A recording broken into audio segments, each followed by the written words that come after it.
Hey, welcome to Authentic Advice's first ever podcast. I am your host, Katelyn Quisenberry, and I want to hear from all of y'all as well. So make sure to subscribe and go follow me on all social media profiles. You can find me on Instagram, Twitter, Facebook, and even TikTok at Katelyn Quiz, KATELYNQUIZ, all one word. So today I have my best friend, my roomie, my ride or die, Abigail Apolinar in the room. And just let me set the scene for you guys. She is such a real and authentic person. She lights up my world. Like, honestly, she was the first person I met at college, and she's my best friend. So I can't wait for you guys to meet her. She's so authentic, and I feel like she just embodies authentic advice. I mean, she's who I go to for that. So without further ado, roll the intro music.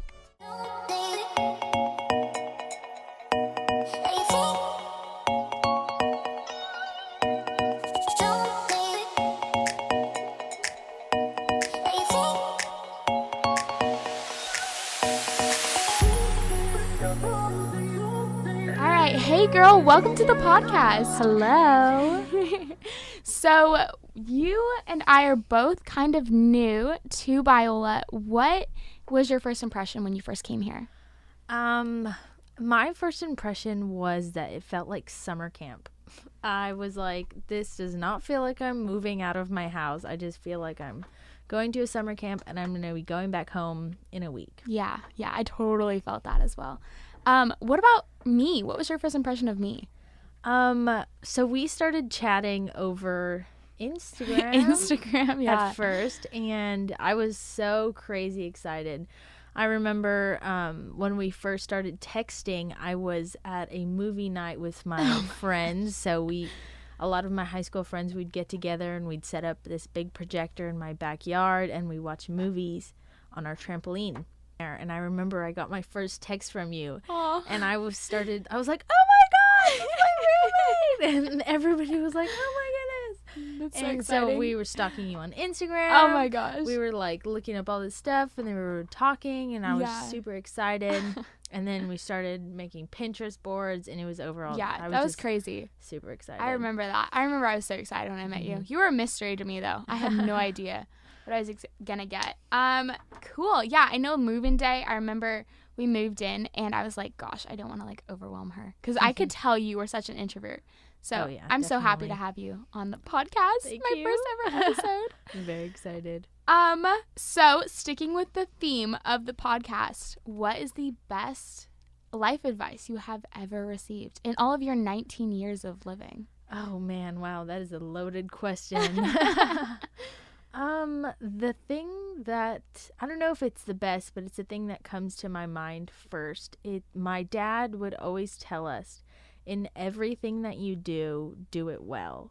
And Yeah. I feel like that has just been implemented in college. And even you and I were talking about this earlier. We were talking about this podcast. And what's the point of like BSing things? Like, That's so good. So true. Honestly. I mean, like your projects, these teachers have designed these projects for you to build experience, build a resume, build something that will get you a job when you graduate. Sweat through it, honestly. Yeah. So might as well put in the work and produce something good that you can put on your resume, you can put on your website that will show that you have experience and can actually do things. That's so good. Oh my gosh. So yeah, I love that. Obviously you were behind the scenes with me as I'm trying to set up for this podcast and learn all the ins and outs. But yeah, thanks for sticking with me through that hour and a half setup. Oh yeah, no, I was on TikTok the whole time. Speaking of your family, you talked a little bit on your dad. How has it been, just being away from them and just kind of discovering yourself, through college? Well, as you said earlier, I'm a very introverted person, and I think that's because of my family, I guess. So I grew up in a very large house with a lot of, well, not a large house, a large family So I have 7 brothers and 1 sister. Dang. And Oh my. we have a lot of cousins, a lot of random people in my house all the time. Lots of animals. And so The bull. oh yeah, we had a bull named Moo Moo. Yeah, he was something else. So like being inside of my house, it was just 24/7 contact with everybody. You always had somebody to talk to. There was always somebody to fight with, always somebody to push over and steal the remote from, somebody stealing your hidden food. That was just a constant. And so I don't steal your hidden food. Oh yeah. No, she definitely does not steal my dates. She thinks they're weird. They're so gross. I have my own dates. Yes, a different sort of dates. We'll talk more on that later. So being in such a big family, I don't know, I kind of became this introverted person who really valued alone time. And when I got my personal room at the age of like 13, not sharing a room anymore, I would like loved it. I loved being by myself. I loved being able to go somewhere that was mine. And I would go on bike rides for like hours and like just walk outside. I just loved being outside. And so moving to college, I feel like it, for me at least, it didn't really hit me as hard. And I feel like it still hasn't. Yeah. I honestly love it. I love being away from my family because it makes me appreciate them so much more. That's so true. Yeah, the reunions. Yeah, just like going back home. It's so weird. My mom and I were talking about it because one of my older brothers moved out to a different state a while ago. He moved to Washington, and he's saying that like when you're at home, like you can only be at home, and like that's where your mindset is. But when you're like away at work or somewhere at your new home, that's where your mind is. You can't be in 2 places at once. Like your brain just switches. So yeah. And so I feel like that's how it is. Like when I'm at home with my family, I'm just there. I'm enjoying it. But then when I come back to school, it's just like switching modes. Yeah, I love that. It's so true too. I totally get that. Because like here, I feel like we were talking about this last night. We were in LA, and I was just like looking at my outfit, and we were saying how we would never wear this back home. No, definitely not. It's too city-ish. Yeah. We both come from country towns, so. Oh yeah, no, I definitely would not wear my clean white shoes outside. Your birthday. The reason why, guys, we were in LA yesterday, it was Abigail's birthday. She turned 19. Yep. We spent the last night, we were in LA. We had a birthday dinner. The night before, we went salsa dancing. So she had 2 nights to celebrate her 19th birthday. Oh, yes. I do love my birthday. Yes. She goes all out, guys. So, yeah, I mean, do you feel any different being 19 versus 18? Oh, it was so weird. Driving in the car, I realized, I was like, wow, I'm 19. I don't know. It's just like, it's such a loaded word. Like when you're 18, I don't know. When you're 18, you're like, oh, I'm new to this whole adulting thing. Like I kind of have respect, but it's like, it's like a milestone. And then once you pass that milestone, it's like something new. And I don't know. I just felt like I carried myself a little bit different. That's but I good. feel like that, so every year we get a little more confident. Yeah, definitely a little bit more confident, just a little bit more sure of yourself. I'm 19 now. I have more experience. I'm not a child. I don't know. You weren't a child at 18 either. You were so mature. I don't know. It's weird. How was salsa dancing? Oh my goodness. I'm pretty sure I was a salsa dancer in word. Another life. I've heard this all weekend. I love it. Oh man, I don't understand. Like when I went out on that dance floor, like and just she looked like she was high. I looked like I was on drugs. Oh my gosh, but I was having a great time. I just like the music just made me move, and I had no idea what I was doing. The people I was dancing with kept yelling at me to stay still. They were just like, keep your arms in. The people were definitely so interesting. Oh, man. Yes, definitely an interesting crowd. Think 50-year-old men, like country club kind of vibe. So since you are 19, you have a full new year. you have some exciting things ahead of you. What are you looking forward to in this semester and this year? This semester, I'm looking forward to, new classes, definitely. My two favorite classes right now that I'm honestly looking forward to are Photo 1, which is a film class, which is really exciting. I've never used film before. Yeah. And I don't know, I've always loved photography. I work as a photographer, and I just got a volunteering. I'm volunteering at Hillsong LA Church as a photographer. I mean, like, what in the world? I know.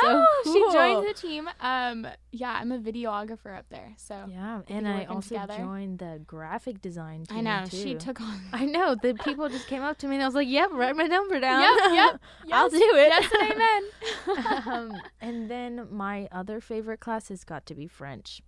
I have always had this obsession with the French culture, the French language. I listen to music and directions. And directions in French. My Siri is French. So hard. Yeah, I don't know. I've just been obsessed with it. My favorite movie is Ratatouille. I listen to it on repeat. I can literally recite it for you.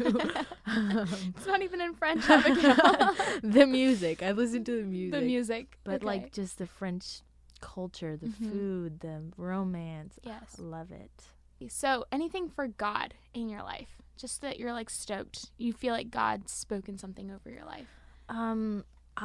Let's see. I have always been obsessed with Hillsong, and we were talking about this. Is that Hillsong? No, I wish. Justin Bieber's texting you. Oh my gosh, I would die. We were talking about this when we went to service on Sunday. My family is very involved in the church. All of my siblings are on the music team, so singing Hillsong songs have been a constant. We know the songs, we know the singers, we go into the concerts, and whenever I have gone to like a Hillsong concert, that's like the time I just feel like this is so right. I am supposed to be here. God is here. Like, these people know what they're talking about. They are so blessed and touched and picked out by God. And when we were there, Brooke was there, one of the I know. lead I didn't even singers. know Brooke. Oh my gosh. I saw her and I almost fell over and died. She's like tapping me on the shoulder like, Katelyn, oh like, look. And I'm like, I don't know who that is. Like, I was like, oh my gosh, she's like one of the originals. She is amazing. A beautiful voice. Oh my goodness. So gifted. And when I saw her and when she started singing, oh my gosh, it was just like the presence of the Holy Spirit. I can't even explain it. Like, I just started crying. My makeup was everywhere. It was not. You look good. Beautiful tears. Yeah, so I'm really excited to get involved with that church. Oh my gosh, they're just so blessed by God, and I'm really excited to see and be involved with that. We were going to talk about this, so I'll circle back around. Dating. Oh no. So she has been on 2 dates now. 2 dates. One double date, one actual date. Oh yeah. Yeah. Tell us a little bit about that. Wow, this is awkward. The double date definitely was not prepared for it. I did not. It was a blind double date. I did not know who this person was. I didn't either. I was on this date. Well, let me clarify in case my boyfriend is listening. It was before I was dating my boyfriend. Yes. That I was going on this date with this guy. I wasn't sure, and he was like, let's make it a double date, and I was like, perfect.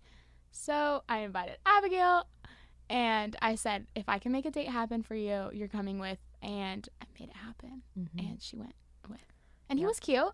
He was cute. Yeah, he was really nice. He was a gentleman. Yeah, he was nice. Yeah, I mean, I think it went great. It just, we were just more friends, I think. Yeah, I think you guys were more cordial then. Clicked more on a friendship level, which was nice. Which, okay, he was definitely different. There's a Biola stereotype in dating, 100%. Weird. It's very weird, guys. So weird. Like, Oh my gosh. The whole ring by spring. Yes. Need We to do get not have engaged. rings by spring. Oh, I'm so no. good. Hard pass.